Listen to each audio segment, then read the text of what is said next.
कभी सोचकर देखिए बिना किसी वेइंग स्केल के किसी चीज का वजन कैसे किया जा सकता है। सुनने में थोड़ा अजीब लगता है ना? आज हम ऐसी ही एक क्लासिक फिजिक्स पजल को सुलझाएंगे एक कहानी के जरिए। सवाल बस इतना सा है, एक सोने के ताज का वजन करना है, लेकिन तराजू है ही नहीं। तो कहानी शुरू होती है एक राजा और रानी से।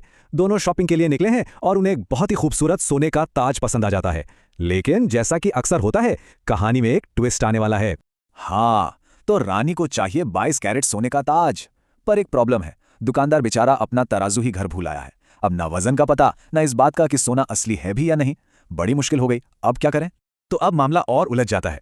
रानी तो जिद पर अड़ गई हैं कि उन्हें ताज ही चाहिए, लेकिन राजा जो चल चल के थक चुके हैं वो कहते हैं, अरे छोड़ो ताज को, ये सोने का कटोरा ले लेते हैं। जाहिर सी बात है, रानी को यह बात बिल्कुल पसंद नहीं आई। उन्हें तो बस ताज ही चाहिए था। लेकिन तभी कहानी में एंट्री होती है एक हीरो की, एक ऐसा शख्स जो सब कुछ बदल देगा। चलिए देखते हैं। वहीं पास में खड़ा एक रॉयल गार्ड उनकी सारी बातें सुन रहा था। अचानक उसकी नजर पानी से भरे एक बर्तन पर पड़ती है जिस पर कुछ निशान बने हुए थे, और बस उसके दिमाग की बत्ती जल जाती है। वो पूरे कॉन्फिडेंस से आगे बढ़ता है और कहता है, महाराज, आर्किमिडीज के प्रिंसिपल पर भरोसा रखिए। हम इस कटोरे की मदद से ताज का वजन पता लगा सकते हैं। राजा को थोड़ा डाउट तो हुआ, आखिर सोने का मामला था, लेकिन गार्ड को अपनी साइंस पर पूरा यकीन था। तो इससे पहले कि हम देखें कि गार्ड ने आगे क्या किया, चलिए 1 मिनट रुककर उसके प्लान के पीछे की साइंस को समझते हैं। तो ये आर्किमिडीज का प्रिंसिपल है क्या चीज? बहुत सिंपल है। जब भी आप किसी चीज को पानी या किसी लिक्विड में डालते हैं तो वो लिक्विड उस चीज को ऊपर की तरफ धकेलता है, एक फोर्स लगाता है जिसे हम बोयेंट फोर्स कहते हैं। और ये फोर्स कितनी होती है? ठीक उतनी जितना उस चीज ने पानी अपनी जगह से हटाया है। बस इतनी सी बात है, लेकिन है बड़े काम की। अब इस प्रिंसिपल के 2 हिस्से हैं। अगर कोई चीज तैर रही है, इसका मतलब उस चीज का वजन उसके द्वारा हटाए गए पानी के वजन के बराबर है। लेकिन अगर कोई चीज डूब जाती है तो इसका मतलब है कि उसका वजन हटाए गए पानी के वजन से ज्यादा है।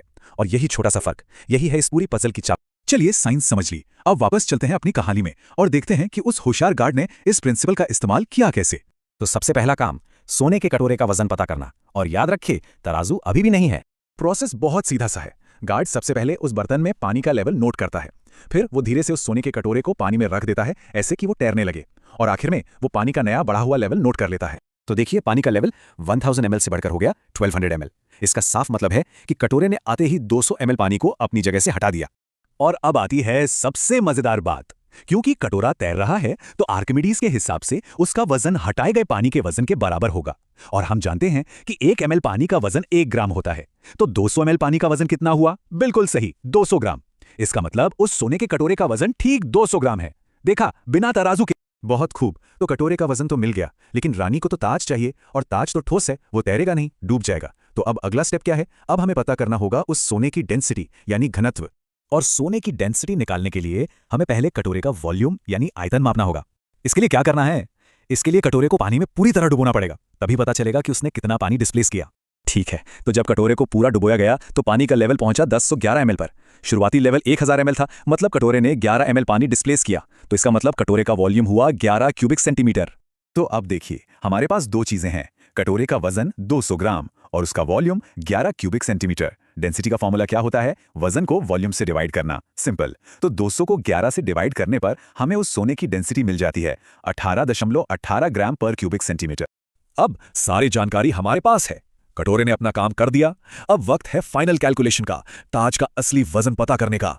तो अब बारी है असली चीज की, ताज की। ताज को भी पानी में डुबोया जाता है और वो डिस्प्लेस करता है 10 क्यूबिक सेंटीमीटर पानी। मतलब हमें ताज का वॉल्यूम मिल गया 10 क्यूबिक सेंटीमीटर्स।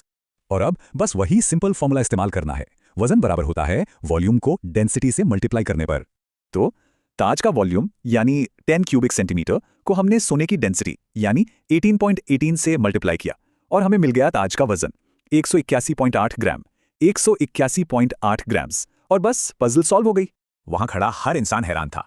सब उस गार्ड से पूछने लगे, वाह, तुमने फिजिक्स का इतना कमाल का इस्तेमाल करना कहां से सीखा?